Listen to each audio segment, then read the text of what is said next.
ఎన్నికలు గడిచి 24 గంటలు గడవక ముందే పాపం వైసీపీ నేతల్లో భయం అయితే మొదలైంది. ఆల్రెడీ నిన్న రోజా పరోక్షంగా తన ఓటమిని ఒప్పుకుంది. తెలుగుదేశం పార్టీ నుంచి నాకేం ఇబ్బంది లేదు, కానీ సొంత పార్టీ నేతలే నాకు వెన్నుపోటు పొడిచారు, జగన్మోహన్ రెడ్డి దగ్గర ఒక మాట నా దగ్గర ఒక మాట మాట్లాడి వెన్నుపోటు పొడిచారని చెప్పి రోజా చెప్పింది. ఆ ఘటన మరొక ముందే ఈరోజు అనిల్ కుమార్ యాదవ్ కూడా తనలోని అసహనాన్ని బయటపెట్టాడు. దాదాపుగా ఓడిపోతున్నామనే ఏదైతే అందరూ అనుకుంటున్నారో తాను కూడా అదే చెప్పాడు. ఎందుకంటే ఈ రోజైనా రేపైనా జరిగేది అదే, ఆల్రెడీ పోలింగ్ అయిపోయింది, ఇప్పుడు ఆ రాతను ఎవరో మార్చలేరు. కాబట్టి అనిల్ కుమార్ యాదవ్ కూడా తన మనసులోని మాటనైతే బయట పెట్టేశాడు. ఇంకో మాట ఆయన ఫ్లోలో ఇంకో మాట కూడా చెప్పాడు. ఏంటంటే ఈ ప్రభుత్వం అరాచకం ఆ స్థాయిలో ఉందని, ప్రభుత్వం ఆడదన్న సంగతి మర్చిపోయాడు పాపం. చివరిలో నోరు జారాడు. ఏమనంటే ఈ ప్రభుత్వం అరాచకం ఆ స్థాయిలో ఉందని చెప్పి నోరు జారి జగన్మోహన్ రెడ్డి అరాచకాన్ని స్వయంగా ఆ వైసీపీ మాజీ మంత్రి ఒప్పుకోవడం ఇప్పుడు చర్చనీయాంశంగా మారింది. ఇంకోటి కూడా చెప్పాడు ఆయన. ఇప్పుడు వైసీపీ నేతలందరూ ఒకటే పాట పాడుతున్నారు. ఏమని? టీడీపీ రిగ్గింగ్కి పాల్పడింది, టీడీపీ లేకపోతే దౌర్జన్యాలు చేసింది, టీడీపీ దాడులు చేసింది. టీడీపీ దాడులు చేస్తే వైసీపీ కార్యకర్తలకు దెబ్బలు తగలాలా, వైసీపీ కార్యకర్తలు ఆస్తులు ధ్వంసం అవ్వాలా, వాళ్ళ పార్టీ ఆఫీసులు ధ్వంసం అవ్వాలా, వాళ్ళ నాయకుల కారులు ధ్వంసం అవ్వాలా. మరి టీడీపీ దాడి చేస్తే టీడీపీ కార్యకర్తలకు ఎందుకు దెబ్బలు తగిలాయి, టీడీపీ ఆస్తులు ఎందుకు ధ్వంసం అయ్యాయి, టీడీపీ నాయకుల కార్లు ఎందుకు ధ్వంసం అయ్యాయి? ఇకపోతే నిన్న సజ్జల రామకృష్ణారెడ్డి ఒక మాట అన్నాడు, టీడీపీకి రిగ్గింగ్ పాల్పడిందని.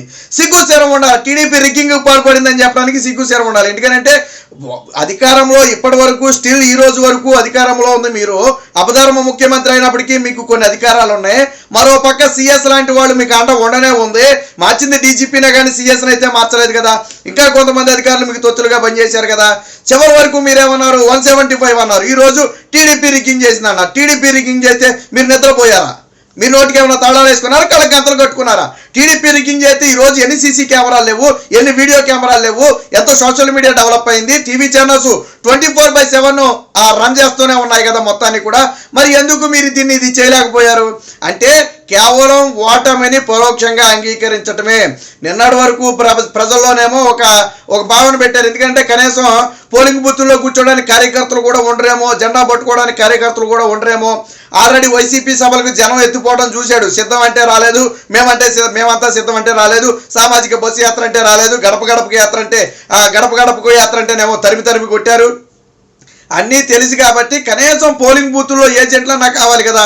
ఆ ఉద్దేశంతో ఏం చేశారంటే వైనాట్ 175 మన కుప్పం కూడా గెలుస్తున్నాం, పులివెందల్లాగానే కుప్పం కూడా గెలుస్తాం, లేదా మంగళగిరి గెలుస్తాం, పిఠాపురం గెలుస్తామని చెప్పి పాపం కార్యకర్తల్లోనూ నాయకుల్లోనూ ఒక గంభీరమైన ధీమాన్ని నింపే ప్రయత్నం చేశారు. అది ఎన్నికలకు ముందు. ఎన్నికలు అయిపోయిన తర్వాత ఇక ధీమాన్ని నింపి ఏం ఉపయోగం?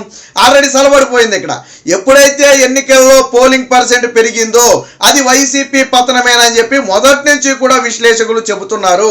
ఒకవేళ పోలింగ్ ఏమన్నా 70కి 75కి మధ్యలోనో 75 లోపు ఆగిపోయి ఉంటే అది వైసీపీకి అనుకూలంగా ఉందనుకోవచ్చు. ఈ రోజు ఉదయం 7 గంటలకు పోలింగ్ బూత్కి వెళ్తేనే బారులు నిండలేదు. దాదాపు నైట్ 6 గంటలకు ఆగిపోవాల్సిన పోలింగ్ 10 గంటల వరకు కూడా క్యూ లైన్లో ఉన్న వారికి ఓటిస్తే 10-11 అయింది నైట్ సమయం. అంటే మనకు అంచనా ప్రకారం దాదాపు 84% ఓటింగ్ నమోదు అవ్వచ్చు. గతంతో పోలిస్తే దాదాపుగా 5 నుంచి 6% ఓటింగ్ పెరుగుతుంది. మరి ఎవరికి పెరిగింది ఇది? ఇదంతా యాంటీ ఓటింగ్. ఈ జగన్మోహన్ రెడ్డి లాజిక్లు ఎలా ఉంటాయో చూడండి. గతంలో ఓటింగ్ పర్సెంట్ 2014తో పోలిస్తే 19లో ఓటింగ్ పర్సెంట్ పెరిగితే అదేమో యాంటీ ఓటింగ్ అంట. 24లోనేమో 19తో పోలిస్తే ఓటింగ్ పర్సెంట్ పెరిగితేనంట అది ప్రభుత్వ అనుకూలత అంట. అప్పుడు ప్రభుత్వ యాంటీ ఓటింగ్ ఏంటి, ఇప్పుడు ప్రభుత్వ అనుకూల ఓటింగ్ ఏంటి? ఇదెక్కడ దిక్కుమాలిన లాజిక్? సో ఈ ఒక్కొక్కరిగా చేతులెత్తేశారు. రోజా చేతులెత్తేసింది, సజ్జల రామకృష్ణారెడ్డి చేతులెత్తేశాడు, అనిల్ కుమార్ యాదవ్ కూడా ఈరోజు టీడీపీ దాడులకు దిగింది, దౌర్జన్యాలకు దిగింది.